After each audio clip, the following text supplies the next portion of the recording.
ষাটের দশক থেকে বাংলাদেশের সঙ্গীত জগতে পরিচিত নাম কণ্ঠশিল্পী খুরশিদ আলম। গুণী কণ্ঠশিল্পী গিয়েছেন অসংখ্য কালজয়ী গান, এখনো স্টেজ মাতিয়ে রাখেন তার জনপ্রিয় গানগুলো দিয়ে। এটি নিউজের সঙ্গে আলাপচারিতা জানিয়েছেন সমসাময়িক নানা বিষয় নিয়ে।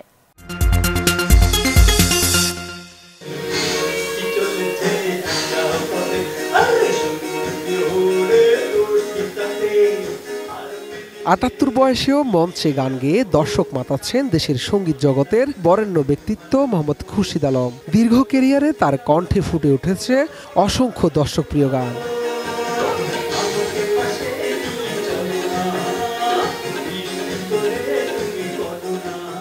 বয়স বাড়লেও গানের প্রতি কমেনি আবেগ। চাওয়া পাওয়ার হিসেব না করে নিজের প্রতিভার জন্য সৃষ্টিকর্তার প্রতি জানালেন কৃতজ্ঞতা। আল্লাহর কাছে চিরকৃতজ্ঞ যে আল্লাহর অশেষ মেহেরবানিতে আমি গান করতে পারি।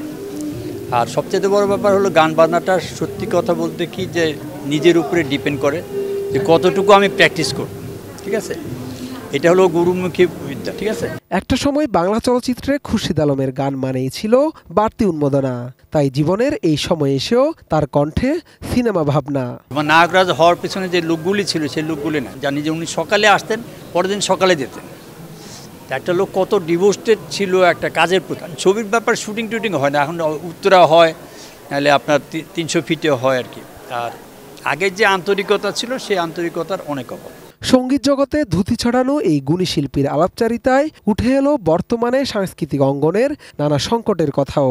আগে যেটা হতো যে গীতিকার আলাদা ছিল, সুরকার আলাদা ছিল, যন্ত্রী আলাদা ছিল, একটু ভুল ত্রুটি হলে 10 জনের মিলি কাজ করে হারিয়ে দিতে না হলে একটা কথা আছে। তা এখন সেটি না, এখন সবাই একা একা করতে চায়। এই জন্যেই আমি ব্যক্তিগতভাবে বিশ্বাস করি যে অনেক গান হয়তো ভালো হওয়ার সত্ত্বেও ক্লিক করে না। দেশে শিল্পীর সংকট নেই, আছে নতুনদের প্রতিভাকে কাজে লাগানোর মানুষ। অভিমত খুরশিদ আলমের। যারা নতুন শিল্পী আসছে দে আর মোর ট্যালেন্টেড দেন আস।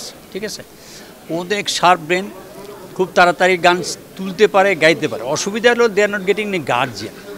তাদের যে আমরা যে গার্জিয়ানগুলি পেয়ে আজকে হাদি সাহেব, সৈয়দ আব্দুল হাদি সাহেব হয়েছেন, আমি খুরশিদ আলম হয়েছি, প্রত্যেকেরই অবদান আছে, কিন্তু যারা আমাদের পথপ্রদর্শক ছিলেন। চলচ্চিত্র ও আধুনিক গানের শিল্পী হলেও মোহাম্মদ খুরশিদ আলমের শুরুটা হয়েছিল রবীন্দ্রসঙ্গীত দিয়ে।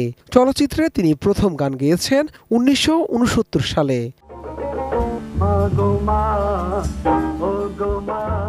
তার গাওয়া 5 শতাধিক গানের মধ্যে মাগোমা, ওগোমা, আমারে বানালি তুই দিওয়ানা,